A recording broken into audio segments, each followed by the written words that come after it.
levity. I've only been on 1 cup of coffee this morning. Is that okay? Cool. You good? We're good to go. Sweet.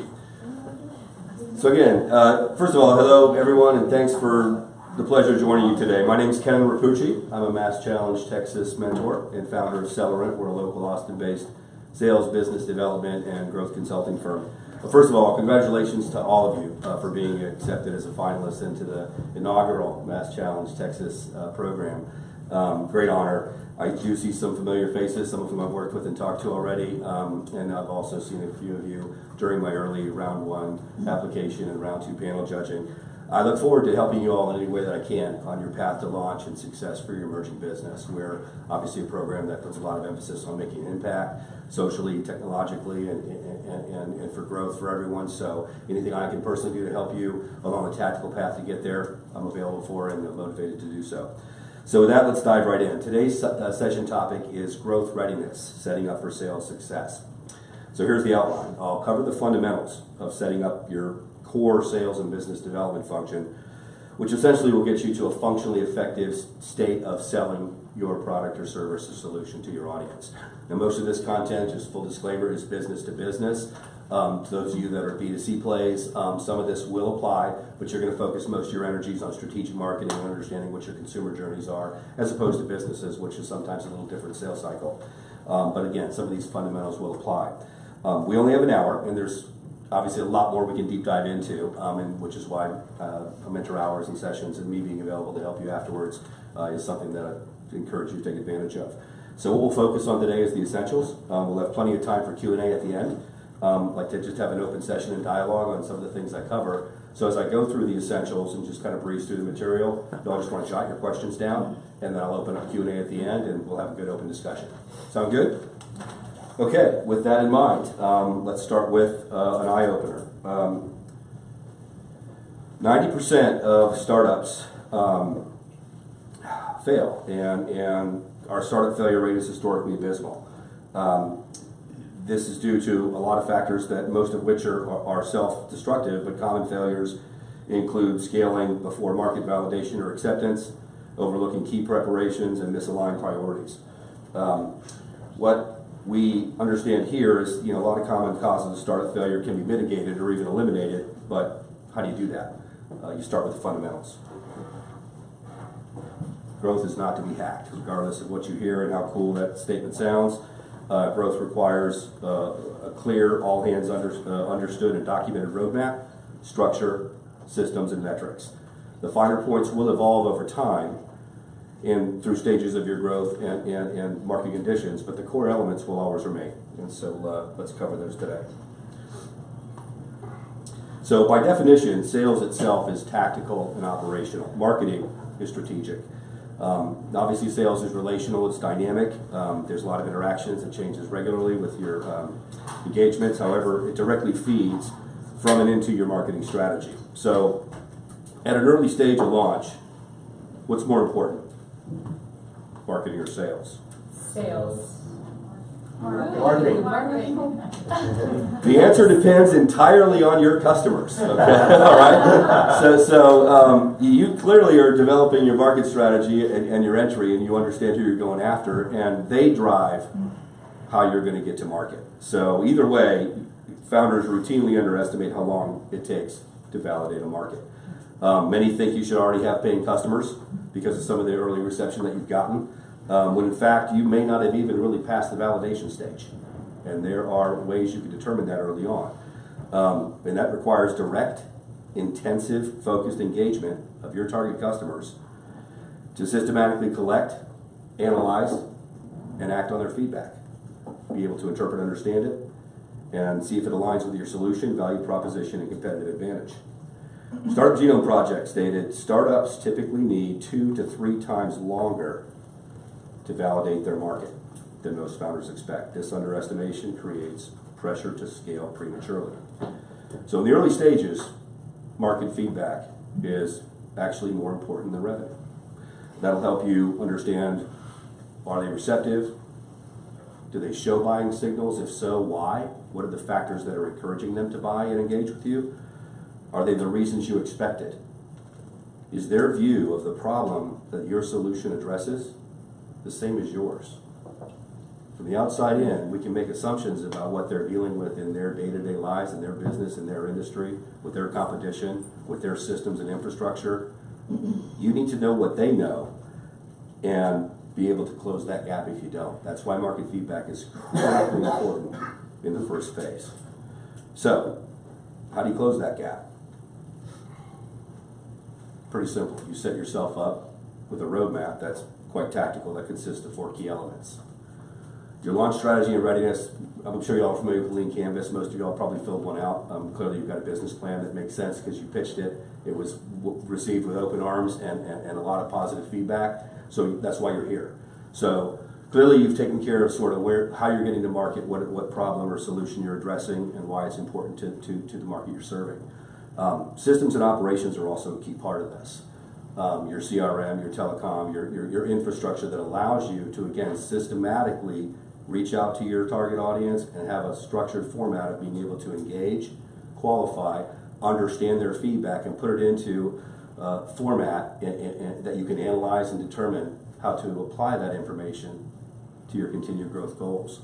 And then, of course, your brand checkup. This is something that one of the things I love about this ecosystem down here in Austin, and I was also up in the Bay Area during the dot-com boom and bust, and not to digress, but saw the carnage that happened with the bust, which was frankly the inspiration of me starting my firm here about 11 years ago.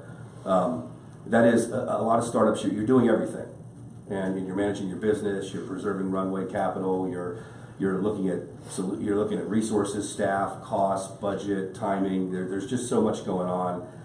It's actually pretty easy to sort of overlook how you present yourselves to your audience. And I'm guilty of this as well. I have a small business. You know, it's bootstrapped. I started it up. We grow just like our market dictates we grow. And I'm so busy sometimes I don't get around to making sure my LinkedIn profile fits what's on my website, which is what's on our Twitter page. There's a lot of work to do to really look at your brand. So this is a tactical exercise that you just got to make time for. And why is that? Because you don't yet have that visibility. You need to reach out directly to your audience, and when you do, and you make that first impression, which is obviously going to be good, because you guys have practiced at it, that's why you're here, you're going to make an impact. Your audience is going to look at you. They're going to look you up, and they're going to see what you look like on Twitter, on Facebook, see if you're active on Quora, see what your logos look like, what your font looks like, is it consistent, does your team say the same things on the bio pages? The brand checkup is something that's often overlooked, and I can't overemphasize the importance of it. It's critical. Okay, and the last is really very tactical. You've got to find your targets. You've got to understand what world they're living in, and you've got to engage them. Okay, so let's talk for a bit about launch readiness. So your business strategy canvas, you're looking at differentiators. You're looking at the impact of the problem. You're looking at your competitive landscape. Can you have paying customers but not having validated your markets? Because can you have revenue without validation? Well, you sure. So the short answer is yes, and let's cover that a little bit. That's a very good question. I'd like to revisit that in more detail because that's it's sort of a chicken or the egg. Can you get a customer? Sure. Is that customer your ideal target market? Possibly. If you've not validated your solution though in the greater market, then maybe 1 or 2 paying customers might not be indicative of what your real market opportunity is. Okay. Good question though, but I'd like to circle back on that if you want when we get to Q&A. So. Launch strategy and preparation, your canvas, that's a pillar that cannot be shortcutted. Go into as much detail as you can. Challenge yourself. Seek counsel and surround yourself with credible, proven advisors. Get people to throw bricks at it. Okay, find out how defensible you really are from outside in, not from your own perspective out. Too often it's easy for us to get caught up in our passions because we're great at telling our story. We're satisfied with how our pitch goes. We're getting people whose eyes are opening up. But you really got to drill down and defend that. And it needs to be put in perspective from different viewpoints of your market so that you can identify how to overcome objections when they come up, because they will. Test and refine your assumptions. And test your value proposition early and often. Try to break it. Try to find ways to break it down. Try to find ways to challenge it. This is the way you're going to condition your mind and your presentation to be prepared and presume, pretty much already know in advance what sort of objections you're going to hear. And when you hear those, you'll have a formulated response that you can defend, that you can engage and earn credibility with your audience with, and that's going to help you understand the true market potential of your startup or your business in the market as it sits today. Relentlessly study your target customers' actions and behaviors. Know their operations. You need to really understand their problems in advance as well as they do. And we'll talk about some ways that you can do that so that you can really understand exactly how your solution will solve those problems without having to really ask them about it. When you start having to ask questions, it can be easily interpreted as interrogation, and the prospect will shut down right away. And we'll talk about that in a second as well. Finally, you want to make it easy for your customers to understand, acquire, and adopt your product or service. There's a term that I use from time to time called adoption impact. What I mean by that is, how many here, quick show of hands, how many have a SaaS business model? Okay, a good percentage, at least half, which is not unusual, okay? So when businesses are evaluating SaaS, they're looking at, they've got an existing solution, whether it's hacked together in-house, built, or bought, or off the shelf, or customized, whatever it is. Every time you bring a new software into the mix, there's some level of impact that you have to, there's some level of effort. And the magnitude of that effort, and we do that individually. I mean, how many apps do you have on your device right now? And how much time did you have to spend learning how to use those and make them work for you? Now think about magnifying that if you're a corporation and you've got departments and divisions and people and politics and bureaucrats and attitudes and budget problems and competitive, all the same stuff you're dealing with, they're dealing with in their business. So now I'm going to talk to you about why you should put another app on top of your stack. Make it easy for them to understand. Make it easy for them to integrate and use. If you can't make it easy, how are they going to buy? You're just going to be perceived. They're going to put you right in the category right out of the gate. Sounds great, too much work. You've lost that chance. Make it easy for them to adopt. That's that customer journey and sales process. Put yourself in their shoes. What are they dealing with every day? What problems are they facing? And how can you make it easy for them to adopt your solution? Okay. There's a lot more to that, and those are the kinds of things that I can help you with in detail in practical terms, just from a lot of experience, because it does require some insight, some training, some confidence that you can only acquire with engaging your audience in these levels of conversations over and over and over again. And when you do, it's almost like mental muscle memory. You know how they're going to react. You already know what most of them are going to say. So you're going to be able to presume that stance they're going to have and basically beat them to the punch. And then you're going to guide them like a Sherpa to your solution through that journey that here's the evaluation, here's how simple it is to integrate, here are the KPIs you'll see in the first week, month, quarter, and here's how you apply that. We'll do business reviews every month, and I'm your partner in this. Okay, you're not taking this load on yourself. Make the journey something that they want to take, not the way that you think they should, okay? So let's talk about sort of the easy part here. So this is cool because one of the things that I've just really loved about the last really 8 years or so of evolution in tech is sales tools and tech are really easy to apply and implement. There's not a big adoption impact. The stack that we normally use in our business, and there's a lot of different options, we're completely agnostic.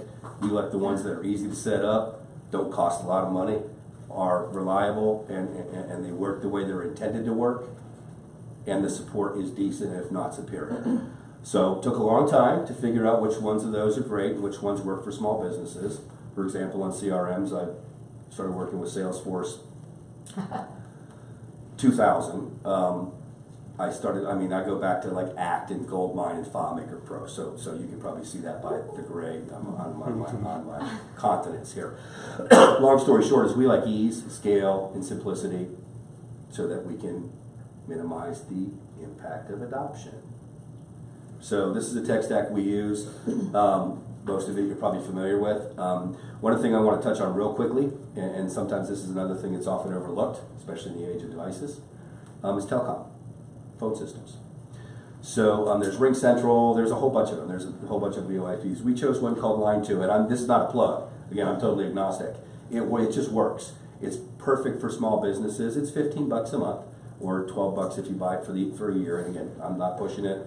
I have no commercial interest in whether or not you use it, but this is the point.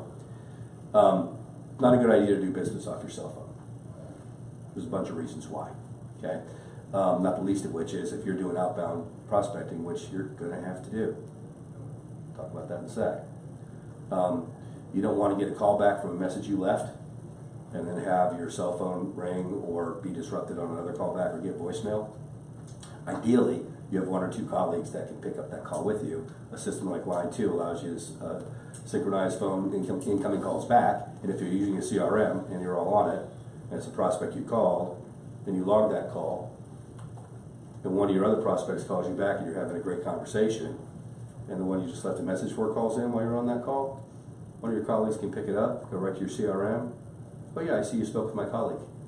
They were asking about this, this, and this. Do you have a few moments? You never miss a call.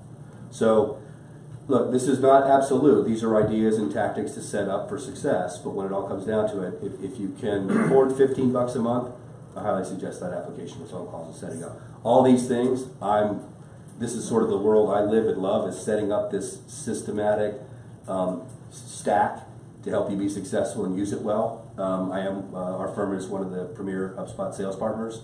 So if you're using HubSpot or planning on using it and you want to get it set up in a way that maps to your business, it's pretty easy to do. Look me up. I'm offering those services completely complimentary, and I enjoy doing it for you guys if you're going to use it. If you're not going to use it, don't burn your time. And remember, we do get 90% off of HubSpot by being For a with Mass year. Challenge. Yes, correct.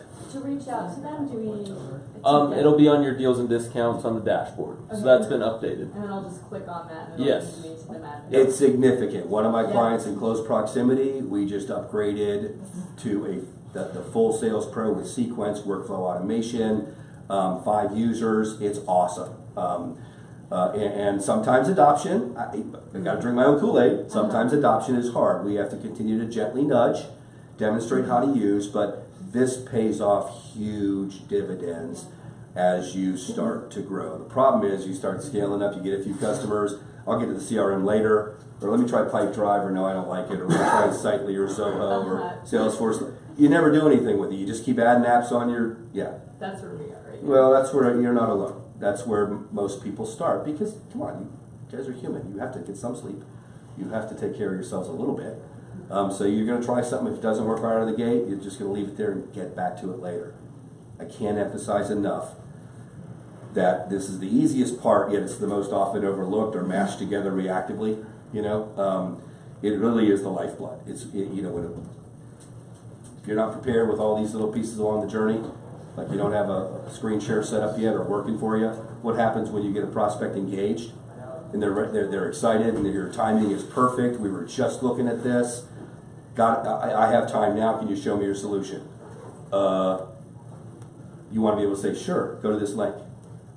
Let's move over there right now and immediately show them a demo. You got to have your stack set up, check it off the list, and use it. Okay, I don't want to spend too much more time on that, but there's a lot we can talk about, and that's something that I personally have a lot of passion about. And if it's something that you need some help with or just set up, just let me know. Okay. The branding piece, again, we talked about this a bit earlier. Paint a captivating, compelling, and consistent visual and contextual picture of your company. If you want to be involved on Instagram, if you're more Facebook, if you're more Twitter, either way, make sure your style guides, your fonts, all your bios, everything is consistent. All the contextual content about your team, about your business is similar from your website down to your LinkedIn profile to your Twitter bio, right? It's perfectly okay if your audience knows you're a startup. You can actually turn that around to your benefit if you act as if. Y'all ever heard that statement? Act as if? Because if you've been, okay. Act as if means present yourself as a subject matter expert in your market and a passionate, interested participant in your target's business. Okay? Act as if you've been there. Act as if you know with certainty that you can offer value and your audience needs to consider what you're talking about and needs to apply it to how it can help them be more effective in their business. Act as if. Doesn't matter that you're not sure. You guys are here for a reason. You have an idea, you have a concept, you might have customers, you've got a solution. It has validity. And you're going to go address your market to ascertain that and develop it. So make sure that the picture you paint and the description you deliver is the absolute best it can be. It's expensive, it's subjective, but it's one of the most critical pieces of the puzzle that, again, founders overlook. How many here can quick show of hands, how many can say that your social bios, your website, every part about you and your business is exactly consistent across every digital channel? I'll do like that. Okay. Yeah. All right. So okay. Well, awesome. Okay. So it's usually about 10 or 20%. Say I've got this nailed because I spent the time. I have a creative background. I enjoy design. My boyfriend or girlfriend or my business partner is a web person, so I've got this nailed. That's great. That's another piece that you're going to put in your toolkit that's going to give you a competitive advantage over anybody else trying to enter your space. Okay, and your documentary assets obviously are important as well. Infographics, pitch sheets, one-pagers, all your assets need to be tight and consistent. Okay, now's where the fun comes in. Okay. Look, as a startup, you don't have the history or credibility yet, and so it's sort of a chicken or the egg. You are not going to have your target market beating down your door. Now, you can do a couple different things. You can battle everybody else with content in an increasingly narrow span of attention with exponentially more content being thrown at it because of things like algorithms and targeting. And I don't know, if you're on social sites, people can get your data and they can feed you a bunch of stuff that they think you want to read. Imagine that happening in business. 10, 20-fold. Are you really going to be able to get through that channel with content quickly enough to build your pipeline? The answer is no. It's really expensive and it takes a lot of time to build content credibility and inbound. So during the ramp stages, how are you going to get them to knock on your door? The answer is you're not. It doesn't just happen magically.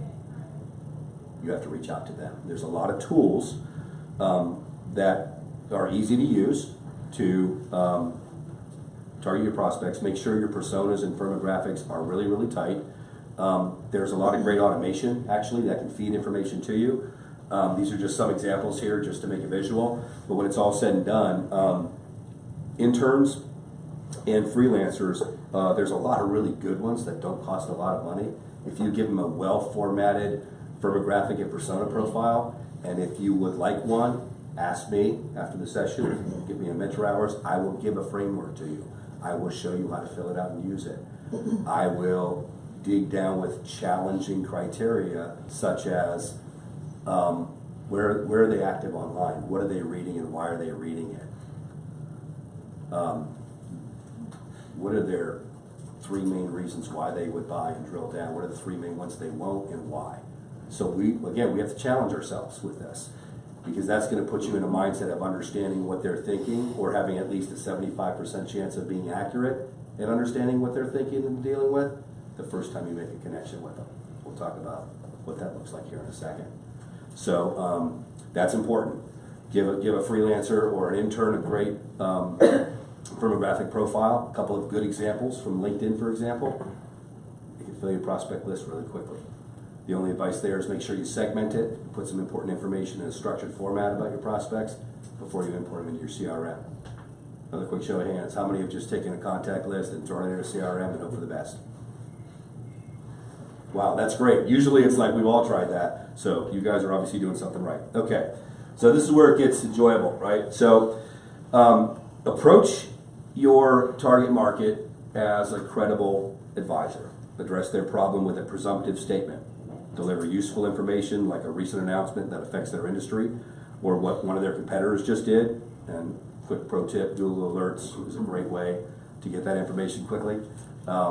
If you're using those, you're ahead of the ball game and actually taking the time out of your day to, and it's usually at the beginning, maybe over your first or second cup of coffee for 15 minutes, read your daily digest, pick something out that applies to your market, make sure your alert terms are set up well, tie that into to an email or an outbound. You'll be surprised at how much conversation is going to be generated. It's simple. You know, when we were in school, where there was always somebody that, or some group that pretty much knew all the happenings that were going on, or now there's some app that tells you what's happening anywhere. If you're that app or that person, and you're reaching out to your prospect directly, and you can give them a cool piece of juicy recent information, they're more likely to hear you out and talk to you about it because it's a relevant point of interest that's current. Make sure it's relevant. That's key, right? Challenge their current methods. Create a what-if scenario. So these days, you're probably using these old tactics, right? I mean, we can, again, talk a lot more about this, and I want to make sure we free up some good time for Q&A. But part of this comes from understanding your market and challenging yourself and putting yourself in their shoes. Challenge them. You all heard of the challenger sale, I'm sure, or similar, right? You're going to be a subject matter expert. You're going to put them in a position to have to feel compelled to respond to you because of their feelings one way or the other, okay? Challenge, create a what if. How about if you tried it this way? Think about your last experience where you did A, B, or C, and you probably experienced X, Y, and Z. So if you did it this way, how do you think that would have been different? Get them to engage in conversation. You're not pitching your solution. You're talking about them and their problem. There's a reason why you're doing this. Ultimately, what you want to do is you want to set the stage for them to self-evaluate. In other words, they're going to think, based on what you're saying, you're going to prompt your prospect to think about the solution or the stage that you've set, and put them in a position to want to give you an answer. And that answer is going to be one of three things. Yes, I'm interested, which is ultimately what you want to hear. It sounds cool, but I'm just not ready right now for a variety of reasons. Budget, timing, tried something else, politics, they're transitioning out, any number of reasons. But it was compelling enough to get a hook. Or the one that, frankly, and this is going to sound counterintuitive, the one that I like to hear most is no. I want to hear no. Why do I want to hear no? Because it sounds like, well, wait a minute, if I hear a no, let's just move on because they're not going to be a customer. You're going to want to probe deep and understand why. And there's a lot of tactics to do that. And that's one of the things that we can spend some time on if you want to do a mentor hour session or ask for some significant advice and do some role playing, if you will. But when it's all said and done, we need to find out why they're saying no. And if you haven't been able to gain the credibility early on when you make that first contact, you're probably just going to get dusted off. They're going to give you what they think you want to hear to get you off the phone or get you out of their room. Okay, which is another reason why you're not pitching, you're not asking, you're sharing, you're giving relevant information, you're demonstrating that you deserve to be listened to, and your opinion, your perspective, your viewpoint, your solution is important to them. If you're able to check those boxes off the list early on in the conversation, you're more than likely to get a legitimate answer why it's a no. And that's what you're really going to want to go after, because once you get that information, it's what you do with it. And this is where the CRM and taking good notes and structuring the properties of your outcomes. I use things like lead status and disqualification reasons, which come from firmographics and personas, top reasons why they wouldn't buy. I validate those against the market by doing research. So all these things are sort of set up, so when you hear that no, you just click that in your CRM, creates a beautiful report, and you evaluate that daily, hourly. If I made 20 calls today, that's a good number for a lot of you guys. That's a big number, right? If you can make 20 calls and get 8 connections, and out of those 8 connections, you got 2 people that said, you know what, I'm not ready now, but I'm interested to hear about this. Call me in a month. Yeah, what about what we talked about was most compelling to you? Well, I like what you said about the feature that it integrates with an open system that can give me security and manage privacy protocols at the same time. Cool. You got your note, you set up your contact, it's done. So if you can get a 10% sort of an engagement rate on 20 calls every day, think about that over a week, over a month. You see the numbers. You're managing it properly with your tech stack. You're not managing your business in email, right? Okay. So when you start to capture this feedback and you understand the no's and the why's, you use that data. You have to synthesize it, and this is what building this systematic approach does, it allows you to think in a framework and operate in a framework that when you're getting this data from your market, you're iteratively validating it and you're feeding it right into your marketing strategy. Because you have to start from somewhere. So you start with your brand, your message point, and then you've got to go out and validate it, right? But early on, what do we say? Where does that come from? What's more important, marketing or sales? The answer depends on what your customers say. So you use that data to calculate your opportunity. It can also give you some tips on how to calculate revenue opportunity based on that data. Okay. Want to get to Q&A. So just in summary, prepare. Obviously, make sure that your launch readiness, your business canvas, your firmographics and personas. You've got your system down. Then you acquire and engage your prospects. Use a consultative approach where you're presuming, not asking, because when you start asking questions, they can pretty much categorize you in, okay, this person doesn't know what I'm dealing with. I don't have, it seemed nice enough, but I just don't have enough time to educate you on really what's going on in my life, right? Capture and analyze that feedback.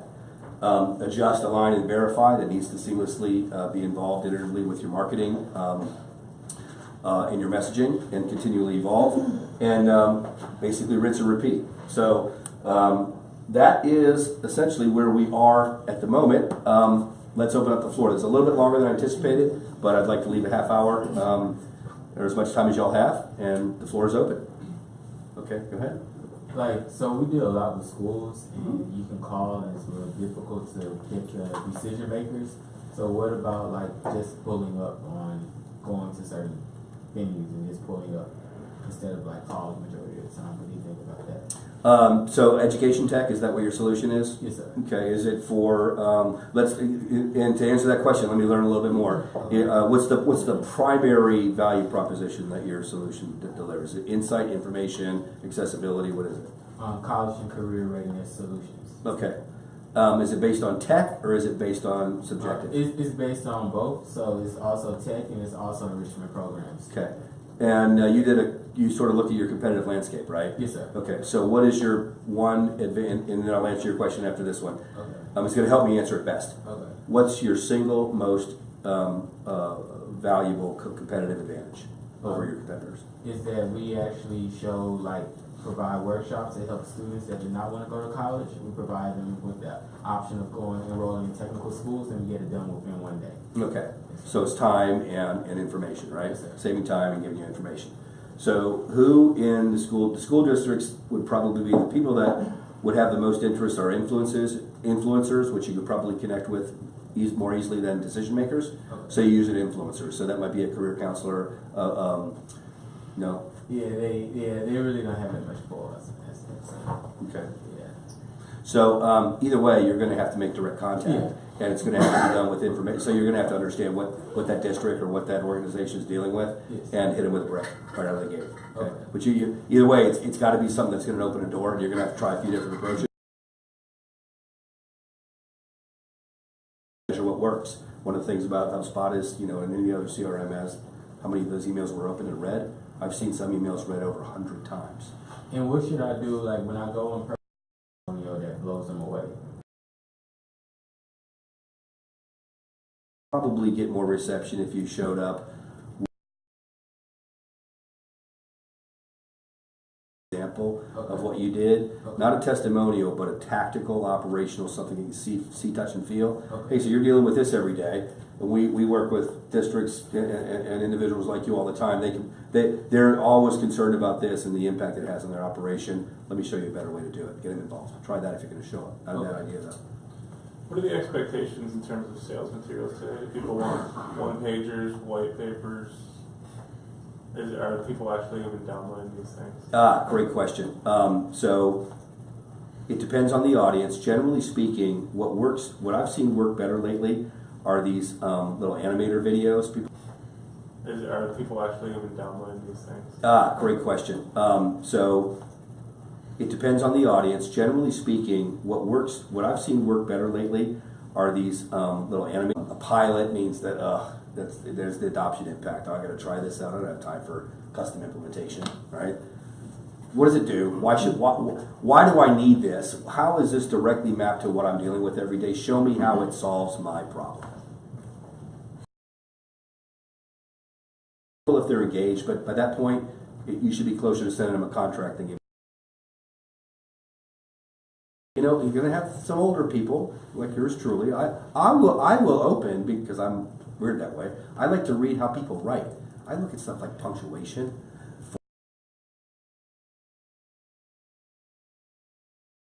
What that person thinks about how they present themselves to the world. So you need to have it. Okay. Is it the best thing to use? You have to.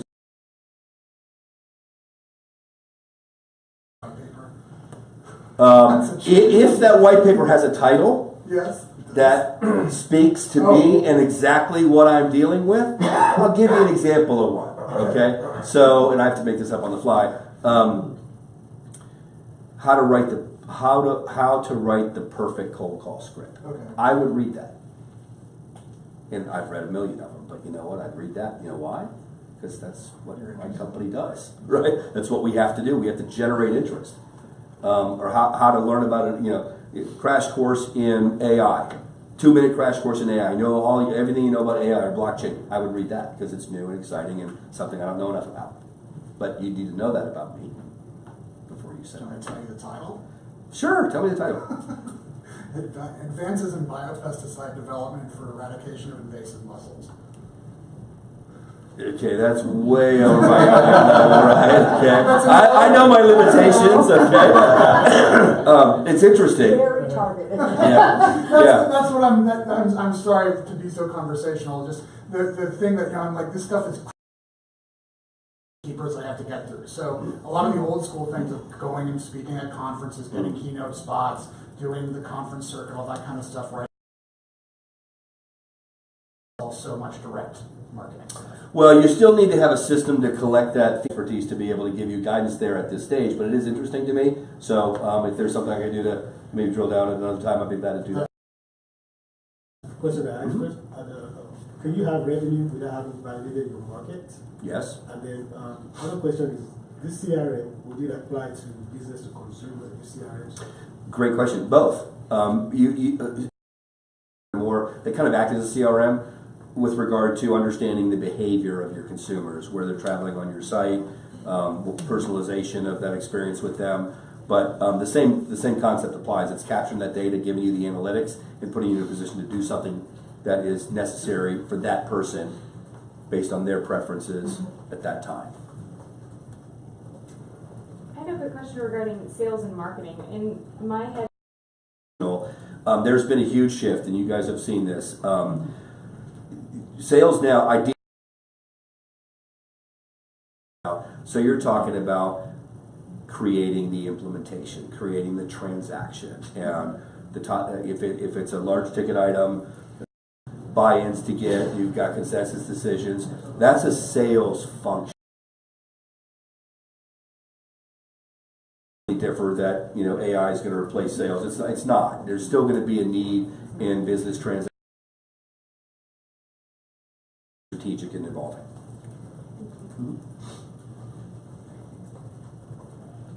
Yep.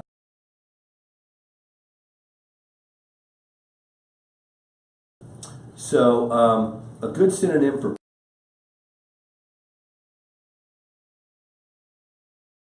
you want to ask them. So once offer them an technical terms, then use a highly technical term, because that's what they're going to relate to. And that's where you bridge that gap, because we're so wrapped up in we're all about our solution and bringing that to you and making a difference in your life and in your business. But your audience doesn't know what you know. They don't see it the way you see it. So you need to articulate it in direct, clear terms that they not only can understand the language that they use. Back to firmographics and personas. Where do they read? Where are they active? What are they posting? Go to their LinkedIn profile. Take a so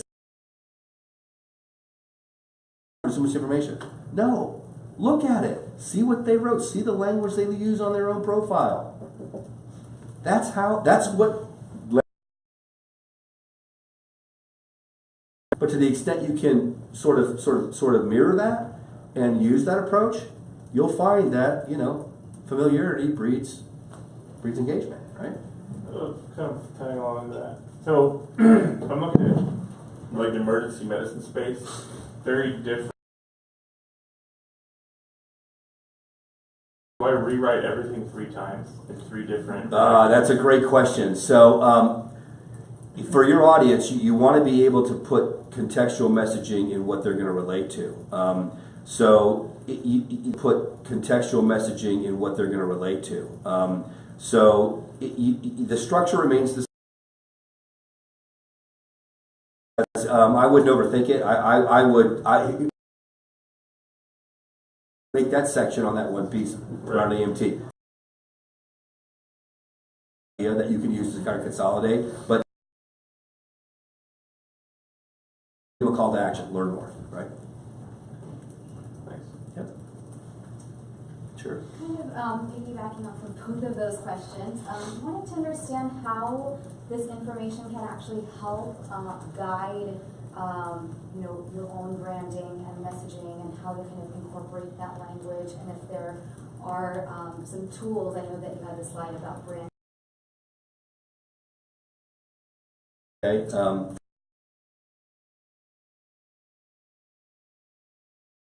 Colleagues, cohorts, you know. This is really where the bread and butter is. I talked earlier about how to synthesize that information that you get back when you get a no, or the reception that you do get when you get an engagement, of those 20 calls you get to. You need to, and if it's a state that does your own judgment.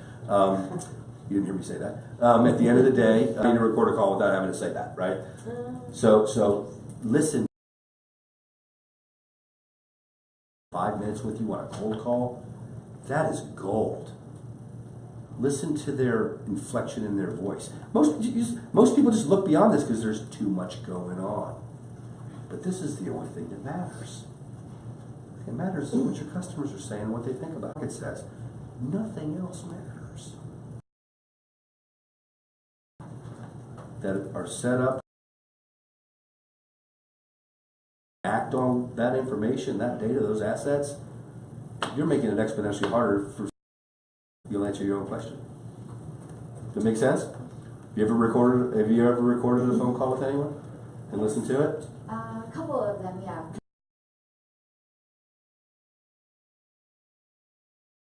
Around data and everything. So this is what's really cool. So I have to say that you're going to record this call. Everybody hears that these days, not a big deal. But there's a whole lot of locations and states that you don't have to disclose that you're recording it. So you've got prospects in those states probably. Record some sales calls. Listen to what you're saying and how you're saying it. Use that to your advantage. Track everything. Evaluate everything. Always make sure to tweak where you can to make it work better, right? When you set a piece of material out and your CRM tracks that it was open, find suggestions on how to make it better. Did it speak to you? Ask them. People like to talk about how they're more apt to answer that, right? Always measure, always scale. Send out materials. How long should your first document should be no more than 4 that's pages. that's a 1-pager, right? And you're sending out multiples? You're sending them. No, I do it. Yeah, this general rule. I send them out a drip. So I'll send one and I'll follow up and say, I did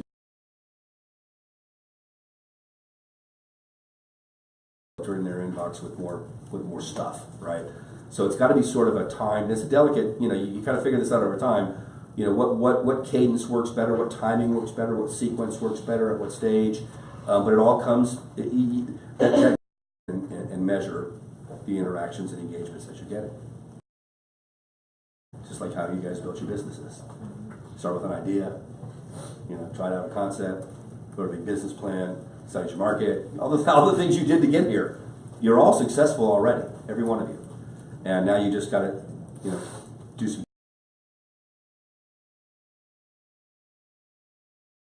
mean, we're all practical here. The odds are stacked against you. Okay. So one of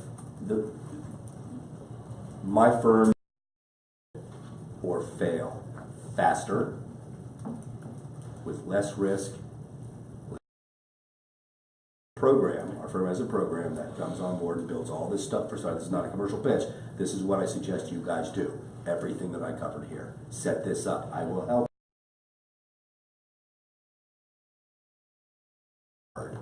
None of this is hard. You guys are way beyond this in terms of your capabilities. You just have to check it off the box.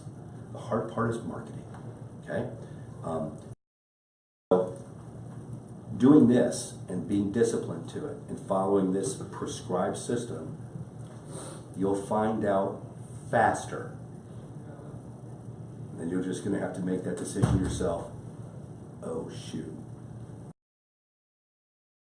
When you make that determination, it's not going to be easy, but you know, there was Elon Musk that told him, if you're not paying,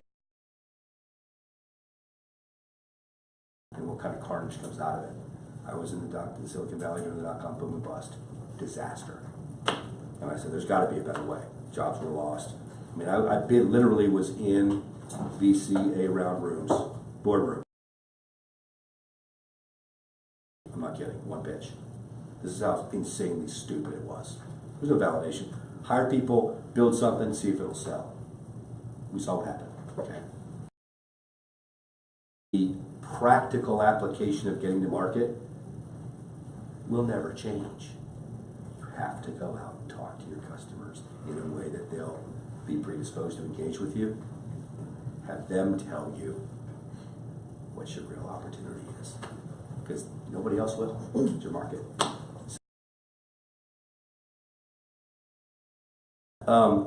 So this stack is a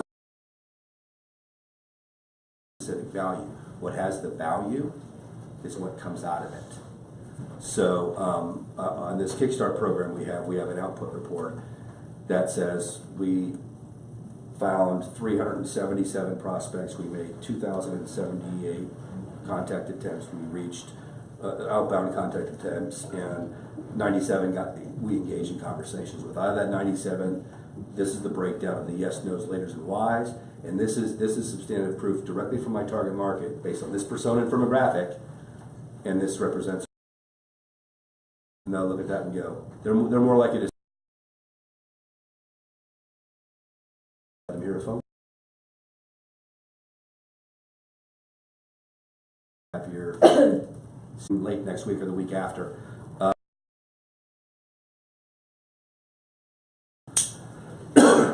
Late next week or the week after.